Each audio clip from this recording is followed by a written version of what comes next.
Hi, Jim. Hi. How you doing? Good. Good to be with you. Good for you to join us. Let me introduce us. I'm Robert Wright of Blogging Heads TV, and this is The Wright Show. You are Jim Walsh. We're lucky to have you because you are an expert on nuclear arms and nuclear arms negotiations, and today's a big day in that realm. A big day.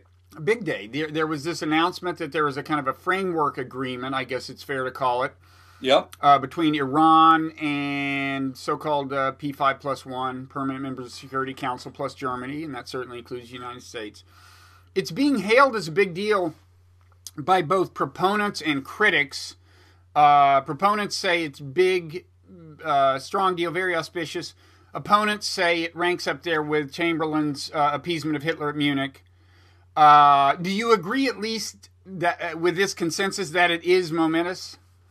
I do, and I would go on and point out a couple of things.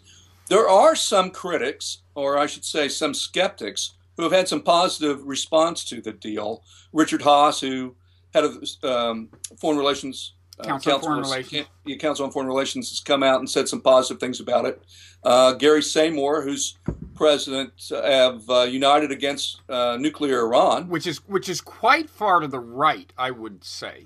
Yes, and it's certainly been very tough on the negotiations, very tough on the prospect of any deal. Yeah, has said some positive things about it. Right. Ole Heinonen, also a colleague downriver at Harvard, has been deeply skeptical and has said some positive things. So in the expert community, the skeptics have, I think, been surprised, as I was surprised, at the level of detail offered today and at the robustness of some of these details. Now, of course, you're going to get the Munich thing, right? We heard that this was a Hitler appeasement when we had the joint plan of action, and that this was the end of the world. That was a year ago last November, and that agreement turned out to be spectacular. You know, no 20% enrichment for very little sanctions relief. So this is just a thing that you're going to hear. I think for a lot of those folks who say, you know, this is a disaster, it wouldn't matter what was in the deal. There was no deal that we could have achieved where that press release would have changed one word. Yeah. Now, in terms of what we know about it, what both sides kind of gave these, I gather, vague statements, and as an official matter, not a lot of text was disclosed, but the U.S. issued a very kind of carefully written what it called parameters of the deal, and I think maybe Iran's not all that enthusiastic about that because there's a difference of opinion about how much to make public and how much to keep private for now, because the final deadline isn't until June. But mainly what we have to go on is this U.S. list of parameters, and I gather you think it's reliable. Yeah, I think so. I did see that Foreign Minister Zarif tweeted, a certain level of unhappiness about the release of those White House fact sheets. Remember, I think what is pushing the White House to do this is domestic politics in Washington. They want to be able to come out of the gate and sort of take charge politically on this. But, you know, Iran has its own domestic politics. And one of the difficult things about negotiations between countries that don't like each other, and that's what most negotiations are, countries who don't like each other, is managing the domestic politics in each capital. So when one side says, we won, then the hardliners in the other capital say, oh, look, President whoever, you sold us out, right, and vice versa. So as the Iranians say things over these next coming weeks and months, about how great the deal is for them, how they didn't give up anything, how it's a victory for the Islamic Republic, you can bet that there'll be hardliners here in the U.S. who will seize upon those statements for their own political reasons. So it's a political dynamic that's unfortunate but unavoidable. Mm-hmm. Now, was the deal from an American point of view stronger than you had expected, or weaker, or about what you had expected, or what? I'd say it's somewhat stronger than I expected. So, for example, the Iraq reactor, they are going to just rebuild that thing. But what went beyond what I didn't know if that was going to happen. That's the so-called heavy water reactor, which is separate from the centrifuges that have been spinning, which we'll get to. Yeah, so there are two paths to the bomb. You can either use you have to use one of two materials, neither of which is found in nature. You can either take uranium and enrich it and produce highly enriched uranium. That's what the centrifuges are about. Or you can take plutonium. And the way you get plutonium is you run a particular type of reactor. It produces, as all reactors do, nuclear waste. But the nuclear waste from a heavy water reactor has a higher content of plutonium. And then you take that nuclear waste and you reprocess or extract the plutonium from the other elements, and then you use that to make a bomb. So people had concerns about the Iraq heavy water reactor because it was a plutonium producer. And what they've done is agreed to basically rebuild the reactor from the ground up to start over. They also agreed to ship out any waste that that reactor produces, and they made a lifelong commitment not to reprocess. So those were all things that I thought were pretty strong. On the issue of what's called PMDs, or possible military dimensions, this is an issue of what did Iran do in the past? It's alleged to have had a nuclear weapons program in the late 1990s, which it halted in 2003. What exactly was going on there? International Atomic Energy Agency wants to know, and they've had sort of this parallel process of trying to investigate that. But that wasn't going to go anywhere until we had a comprehensive agreement. But in the announcement today, I was surprised to see that, yes, there'll be a new UN Security Council resolution to replace the old UN Security Council resolutions, but that's not going to happen until the PMD issue, this issue of the history, is resolved. To the satisfaction of the IAEA, the International Inspectorate. Exactly. So I thought that was a surprise as well. Yeah, now could that be a problem? Because, I mean, Iran probably was looking into the militarization of nuclear weapons at that point. And I think it's worth remembering that at that point, in the not too distant past from their point of view, they had a horrendous war with Iraq, which at that point they, like us, probably thought was developing nuclear weapons. Yes. So you can think of all sorts of reasons they would have wanted a nuclear weapon other than to destroy America or Israel. But the fact is they probably did have a program. And so is this going to be a sticking point? I mean, is it enough if they kind of come clean and say, yeah, we did, and the IAEA says, okay, you've been honest, now let's proceed? I mean, what's your view of this? Well, luckily, again, this is not the first time we've had to deal with this. And the agency, the IAEA, has had to, under different circumstances, deal with countries that had nuclear weapons programs and then come in after the fact and certify them. In the case of South Africa, they had a nuclear weapons program and were outside of the NPT.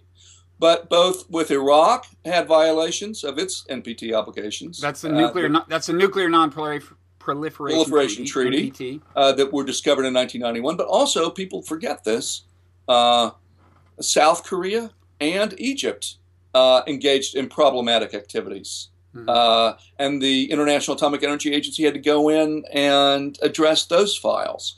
And so what I think you're going to find is something that's in between 0 and 100. It's not going to be Iran's going to get down on its knees and say, mea culpa, we did all these bad things, we had a bomb program. That ain't going to happen.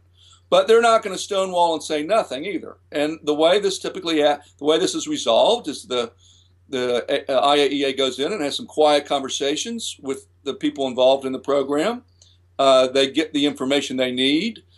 We've seen some of this already. So there are these electronic bridge experiments that might have been done. Iran says, yes, we did them, but we did them because we were working on explosives for construction. So everyone gets to have this resolved. No one has to be embarrassed, but you get the information that you need. So my guess is they will be able to do that. They've been able to do it before in other cases, and I would hope with so much at stake, they'll be able to do it here as well. So then this has to happen kind of over what time frame? If you imagine the deal being sealed in June, the expectation is that the new UN Security Council resolution, which is contingent on the resolution of the possible military dimensions, the PMD thing, the expectation is that would be happening by when? They didn't say, and I don't know, but my own guess is it would be sooner rather than later, partly because Iran has a strong desire to move on from the current UN Security Council resolutions. Mm-hmm. The agency and Iran have already, as I said, in a parallel process, been in dialogue over this. There's a list of 12 or 14 or whatever points that need to be addressed and a framework for addressing them. They've addressed, I don't know, 2, 3, some subset of that. My guess is once there's a comprehensive agreement, then the progress on that will move much more quickly. Mm-hmm. And so I don't have a date specific, but I would say it's going to happen sooner rather than later. Okay. Now let's get to the centrifuges issue. I mean, there's a couple of things we knew for sure. One is that Iran was going to be allowed to enrich at levels appropriate for a civilian energy program, but not for levels appropriate for weaponization. And the other was that at some point, the really inordinate inspections regime and restrictions on the program at some point in the future were going to be lifted, although thereafter, the idea is they will remain members of the Nuclear Non-Proliferation Treaty, be subject to some inspections, and be committed to keeping the program peaceful. Now, the two things I noticed are, okay, in terms of what time frame this happens over, for 10 years, a small number of relatively crude centrifuges are allowed to spin. And then for 15 years, they can't enrich above like 3.5% or something, which is very, very low level, well below, weaponizable. Yes. So those are kind of the two key numbers there. Yes. And then after that, it's kind of more normal. Some of there's still inspection, but everyone's a little. Well, they'll still have under their safeguards agreements, and also will have resolved this outstanding question about one part of the safeguards they weren't abiding by, the so-called Subsidiary Code 3.1, which we don't have to go into. But the main point being, they have their safeguards obligations, that those go into perpetuity forever, and then they'll also have the additional protocol that will be forever. So that's enhanced. So what are the safeguard obligations that are in perpetuity? Just in well, when you sign up for safeguards, they are in perpetuity. And then that also applies to the additional protocol, which is a set of enhancements to the international safeguards regime that gives the agency the ability to try to detect undeclared facilities. It improves their ability to find, which was devised after the revelation about Saddam Hussein's nuclear program in the early 1990s, when the agency was simply restricted to sites that were declared by the country. So the additional protocol to the NPT, which they're signing on to as a result of this, that allows off-site inspections. Like if we get suspicious, the IAEA gets suspicious, they say we need to look at this place we're not ordinarily inspecting. And then the safeguards you referred to, that refers to the more ordinary monitoring of the known facilities? Correct. So both of those things remain in perpetuity unless Iran chooses, as any member of the NPT has the right to do, actually, to get out of the NPT. Yes, which would be highly unlikely. But yes, that's exactly right. I would also say that it sounds like, now, I don't think we'll really know the answer to this till the deal is signed and inked in late June, but it also sounds like some of the voluntary unilateral commitments by Iran are also extend beyond the 25-year commitment. We're going to have to check this, but it sounds like the no reprocessing commitment is also one that goes on. That applies to the heavy water reactor? Or yes, right. So, even if you have a reactor, if you don't reprocess, you can't get the plutonium. The only way to get the plutonium is if you have a reprocessing plant. Okay. And where I saw the 25-year number, and I was kind of surprised that for 25 years, we can monitor their uranium mines. So we would know. I mean, people worry about, sneak out, which, doing something covertly. And the additional protocol is designed to do something toward that. But separate from that, I gather, we'll be monitoring, we'll know what they're doing at the legitimate sites, we'll know how much uranium is coming out of their mines. So unless they're on the black market, I guess, getting uranium from somewhere we don't know, then that provides some kind of additional confidence. And that lasts for 25 years, which is a long time. And I would say on this issue of sneak out, I mean, all these things are legitimate concerns. It doesn't mean they're likely. And on sneak out, I think it's worth keeping in mind, one, if there's no agreement, you don't have to worry about sneak out because you can build all the secret facilities you want, and that doesn't violate any agreement, right? The other thing is would be really odd for Iran to sign an agreement that will more than double the number of inspectors on the ground and give those inspectors a broader mandate and then decide to cheat. Right. That would be really dumb. Right. And then the third thing to say about it is, Iran is the most watched country in the world in terms of national intelligence agencies. Israel's watching, Saudi's watching, the French are watching, the Russians are watching, we're watching, everyone's watching. Mm-hmm. That ain't going to change, right? The Israelis still hate the Iranians, whether there's a nuke deal or not. The Saudis hate the Iranians, whether there's a nuclear deal or not. The U.S. and Russia are going to continue to keep an eye on Iran going forward. And if there's anything we should have learned from the revelations from Snowden, it's that at least the U.S., and maybe others too, but at least the U.S. has tremendous capacity for watching the behavior of states. Right. Yeah, no, it's a good point. I mean, that's why the opposition to the deal, I've kind of wondered about the actual motivation, because when you look at the actual alternative to a deal, it's not something that would be embraced by anyone who actually wants to keep them from getting a weapon. Because I think everyone agrees. I mean, first of all, you're right. If there's no deal and we don't have all these inspectors, that's obviously worse. Now, you might say, well, then we'll bomb them. But I think everyone agrees that if you bomb them, what that does is actually ensure that they will then seek and obtain a nuclear weapon. Because ultimately, they can do it if they want to, unless we literally invade and occupy the country. Yeah, I think you're right. And I think there's some good social science evidence to suggest, and it would apply in the Iranian case, that like Iraq, if you bomb them, they're going to come out the next day more committed than ever. Iran is a prideful country, and I think bombing them actually produces the very thing you're trying to avoid. Remember, the DNI, the Director of National Intelligence, has testified repeatedly in open session that Iran has not yet made a decision to pursue nuclear weapons. They have a basic capability because they know how to build a centrifuge. You can't bomb that knowledge out of their heads. You can't bomb the fact that they know how to build one out of them. And so they have a basic capability. That horse has left the barn. So the core issue is the political will to do so. And if they haven't decided to do that yet, which is what the top U.S. intelligence official says, then this is the time, this is the critical opportunity to put them on a different track. When they haven't decided. So they end up like all those other countries, 30 plus countries that started down the path towards nuclear weapons at some point during the nuclear age, and then stopped and reversed course. This is the moment, the window that is really ripe for that. And that's what I think this agreement will do. The other thing that occurred to me is, from a strategic point of view, there's, in some sense, having breakout capacity, which they have and will always have. In other words, they could, over some period of time, build a bomb if they wanted to. Yes. And in some sense, that's a stronger thing to have in your arsenal than an actual nuclear weapon. Because if you've got breakout capacity, you can plausibly threaten to build a nuclear weapon if people annoy you enough, right? Whereas if you've got a nuclear weapon, everyone knows you're not going to actually use it. It doesn't happen.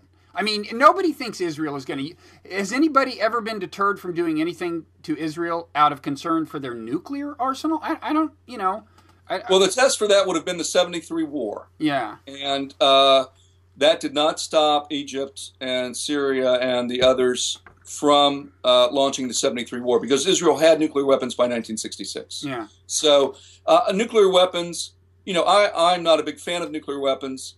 I think they do provide what I would call lumpy deterrence. They do make it hard for countries to credibly threaten to actually make existential threats to wipe you off the map. To actually mount a substantial invasion, it would make them think twice. But I mean, people who worry about Iran are not worried about that. They're worried about Iran throwing its weight around in all these ways because of nuclear weapons. I think the evidence for that is very poor. I think nuclear weapons do not get you a lot of coercive bargaining leverage. I think they're mostly good for existential deterrence. But then, of course, they come at this great cost, because it's costs and benefits that you can end up using them through error, mistake, miscalculation, whatever. And then at that point, the cost-benefit calculation switches wildly if they ever get used. But I think they offer, they've offered some countries some rough, lumpy deterrence. My own view, though, is the whole nuclear enterprise, there is not perfection on Earth. We cannot guarantee that nuclear weapons built will never be used. So I prefer that we have fewer rather than more. I also prefer that we have fewer countries with nuclear weapon capabilities rather than more. But the main goal here has to be preventing the nuclear weapons themselves.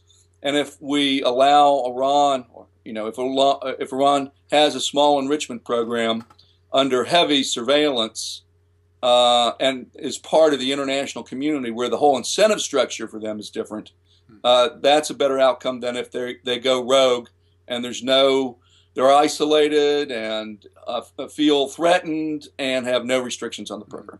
Now, it just occurred to me, I'm not sure I mentioned your affiliation. You're at the Massachusetts Institute of Technology in what is the Security Studies program there? Correct. Okay, yes. I'm not sure if I remembered that at the beginning. Now, one issue was the question of sanctions relief. Iran's got all the sanctions on it. A concern had been, especially from critics of a deal, that we would, end all the sanctions at once and thereafter have no leverage to make sure that Iran maintained compliance. Now, the parameters released by the U.S. refer to snapback provisions, certainly in the United Nations sanctions, I think. Apparently they figured out a way, I guess, have they, of, on the one hand, ending the sanctions from the United Nations, but having a provision where the sanctions will snap back, and then there's in the event of Iranian noncompliance, and then there's a comparable reference to U.S. sanctions, which is a different and maybe in a way more complicated matter. But am I right that they think they have solved that problem?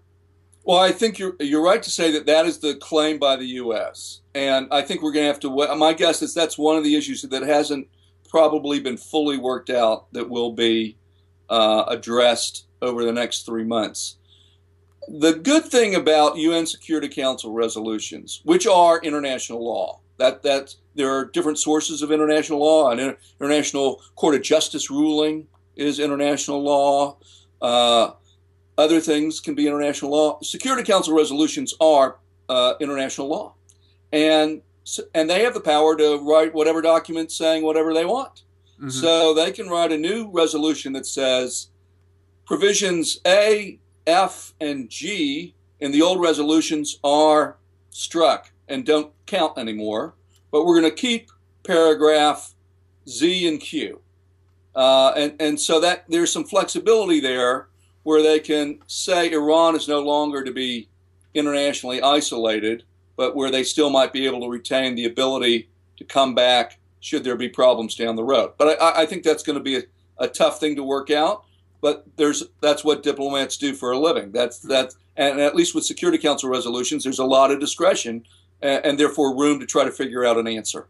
Yeah, I mean the tricky thing is that if you have to exercise the discretion with a new resolution down the road, yes, then critics of a deal will say, well, what if Russia bails out on us? Which is not a totally crazy thing. Absolutely. Given the state of U.S.-Russian relations, absolutely. And Congress is a different kettle of fish, but maybe just too complicated to get into because, for various reasons. Well, I think, on the U.S. side, I divided up into executive sanctions, that is to say, sanctions whose origin is in the executive. Mm-hmm.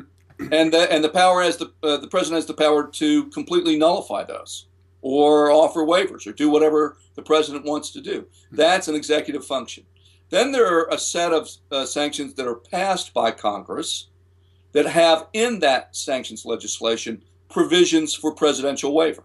Mm-hmm. So the president can waive those congressional sanctions on nuclear. You'll notice that in the announcements today, the reference was to nuclear-related sanctions. So sanctions that are because of terrorism or discrimination against religious minorities or whatever, those are going to continue on the books. Mm-hmm. Then there's final sort of set of sanctions that it's not clear that Congress has passed where they've tried to limit the president's authority.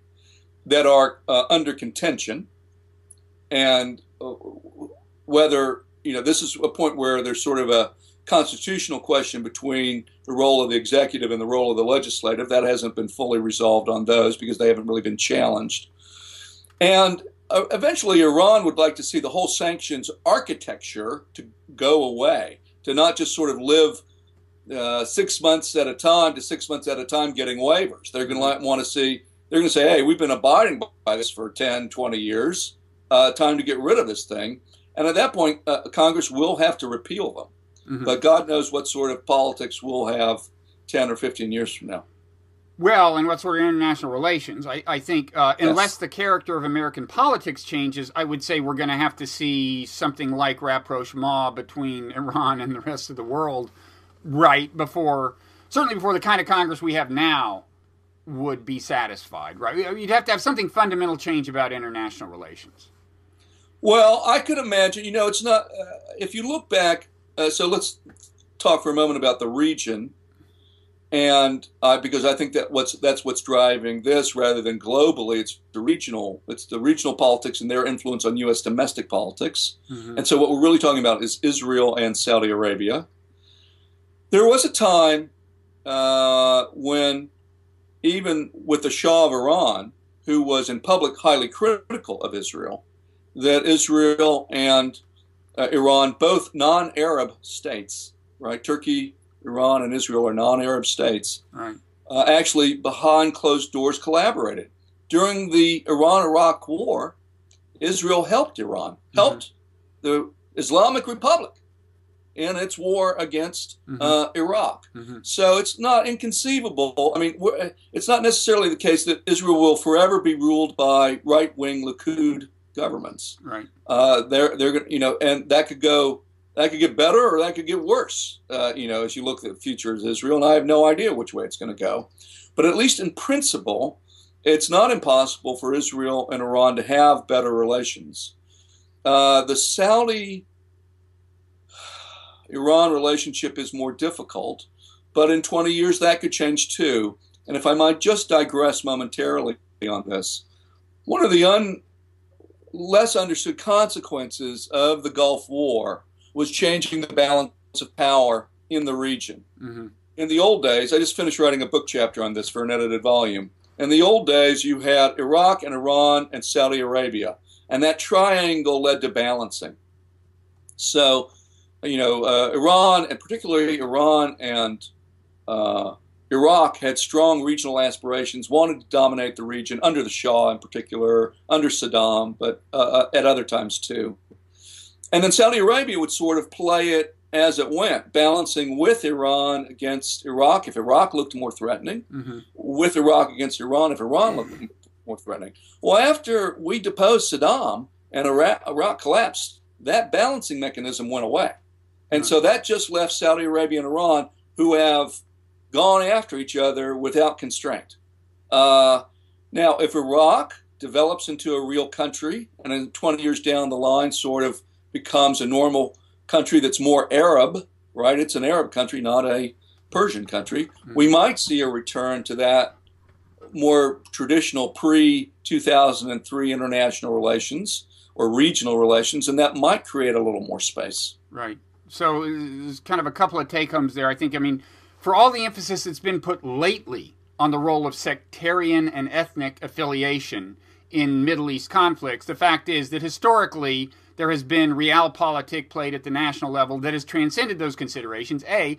And B, in the case of Iran and Iraq, yes, there's a substantial Shia population in Iraq, as in Iran, but it's still an Arab country that speaks a different language from Iran. So it's not as if, even if all you're paying attention to is ethnicity and sect, there's some kind of, inherent affinity between... Right, absolutely, because there are Arab speakers in Iran and Khuzestan province, losing my voice here, and they're largely pro-Iran, even though they speak Arabic. And during the Iran-Iraq War, there were a lot of Shia Iraqis who were fighting Iran during the Iran-Iraq War. Mm-hmm. Different analysts have different views. I'm more of the view that in time, if Iraq is able to get its act together and become a normal country, then you're going to see it pull back from Iran. And in part because the more Iran tries to influence, there's sort of almost a security dilemma to soft power here, which is to say, the harder Iran tries to influence Iraq, the more over time they're going to tick off the Iraqis, and you're going to get a backlash against that. They don't want to be Iran's little brother. They don't want to be told what to do. Right.